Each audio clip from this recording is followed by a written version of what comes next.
Hello, everyone. This is Monty Joseph, and welcome back to the channel of what did I call it? Hands on your shoulders.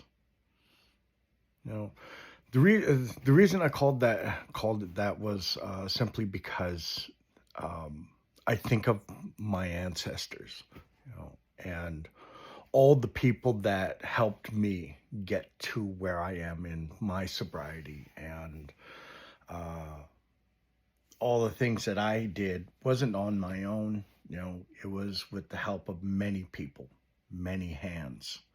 And what I mean by the hands on our shoulders is basically, sorry about the cam work, I'm not the best at this.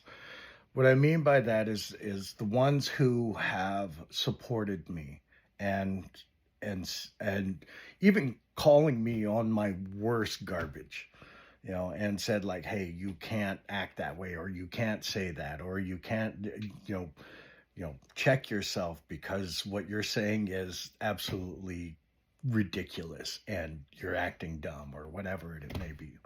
So someone calling me on my own, garbage.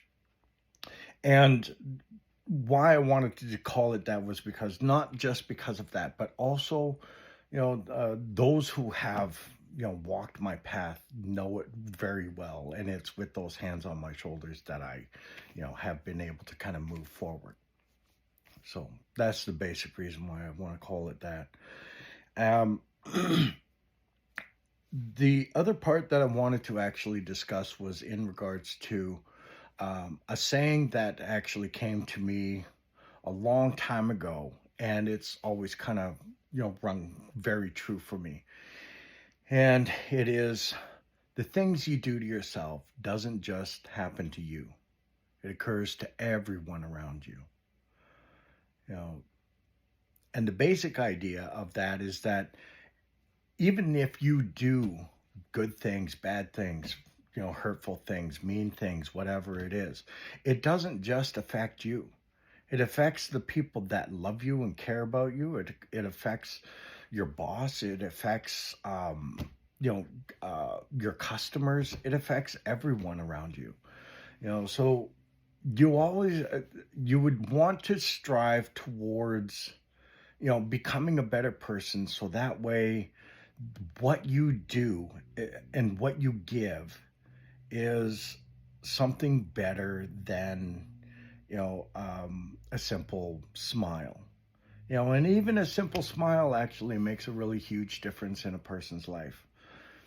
you know but what I'm really talking about when it comes to the addiction end of it, you have to remember that whatever it is that you're using, yeah, you're being affected by that, and whatever chaos that occurs during that,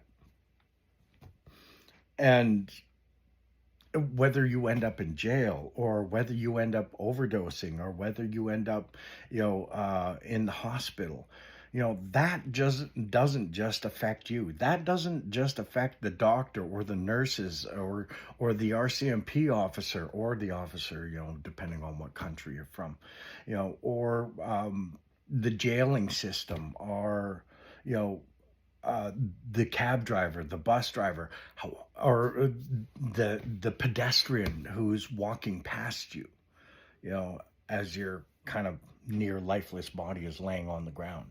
You know, it doesn't just affect those people. It does affect the ones that do actually love you. And the manner of which they end up feeling is so crushed, so powerless, because they don't know what to do for you, because there's so little they can do for you. You know, with one of my brothers, I end up having to tell him that whatever it is that he's involved in his addiction life, I could not participate in. He would say like, hey, can you come and pick me up and give me a ride home? And I'm like, no, I can't. I had to stop doing that. kind of stuff for people because it was having an effect on me. I was basically supporting his addiction in a manner of speaking. I wasn't always, kind of like just giving him money and sending him on his way or driving him to to the liquor store or anything along those lines. It was just more or less like he would say like, "Oh, could you, drop me off downtown?" And then he'd call me, like 2 or 3 o'clock in the morning. "Hey, can you come and pick me up?" And I'm like, "No, I can't." You know, I was only looking to give you a ride downtown to kind of, help you get down the road, but I wasn't doing it so you could, go to the, in the thought of like you going to the liquor store and just buying a bunch of alcohol and, calling me, for a ride home because you're too intoxicated. You know, I can't support that. So with myself, I had to create those boundaries. And that ends up being one of the hardest things to do, especially with someone that you love. So I'm going to talk on both sides of this.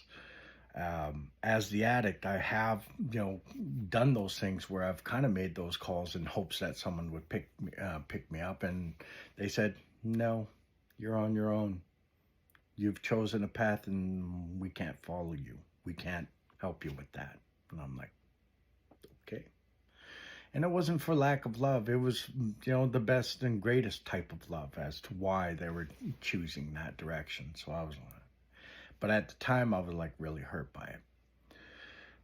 So just remember that the things you do to yourself doesn't just affect you.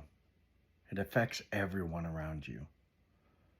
Everyone ends up getting struck by your actions or inactions, whatever it is that you're doing. That's all I have for now.